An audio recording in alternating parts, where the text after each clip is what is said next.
Bonjour à tous, nous abordons aujourd'hui un nouveau chapitre sur le développement et les besoins des plantes.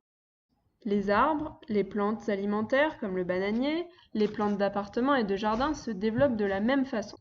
Ces plantes peuplent aussi des environnements différents allant des océans au désert. Nous essaierons donc de répondre à la problématique suivante. Comment se développe une plante? Je vous propose d'observer dans un premier temps la germination d'une graine de haricot en accéléré. Les plantes se développent à partir d'une graine, qui contient les réserves nutritives nécessaires à son développement. La radicule, future racine, sort en premier et s'enfonce dans la terre.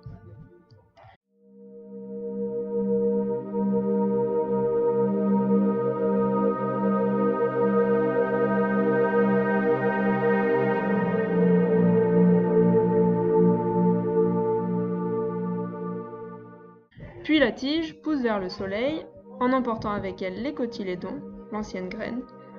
À partir de là, les feuilles se développent.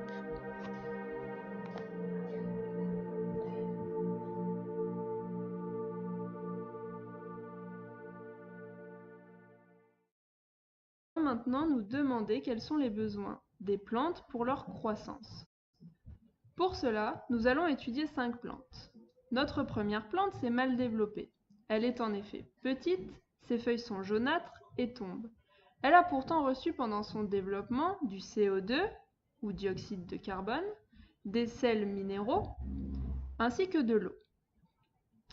Notre deuxième plante s'est mal développée.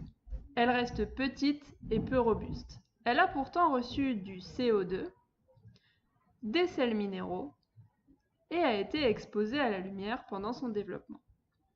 Notre troisième plante va un peu mieux que les deux autres, bien qu'elle reste petite. Pendant son développement, elle a reçu des sels minéraux et de l'eau et a été exposée à la lumière. Notre quatrième plante est jaunâtre et n'a pas développé beaucoup de feuilles. Pendant son développement, elle a reçu de l'eau, du CO2 et a été exposée à la lumière. Enfin, notre dernière plante s'est bien développée.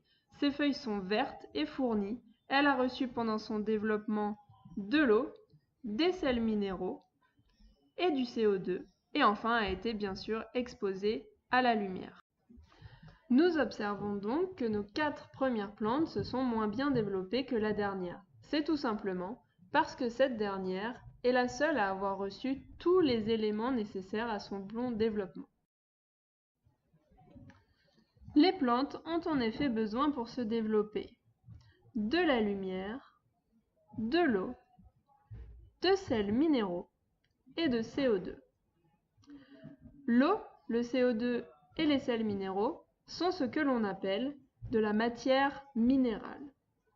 En effet, contrairement aux animaux, les plantes ne se nourrissent pas de matière organique. C'est pourquoi on les appelle des autotrophes. Les autotrophes fabriquent leur propre matière organique à partir de matière minérale. N'hésite pas à regarder de nouveau la vidéo si tu n'as pas tout compris.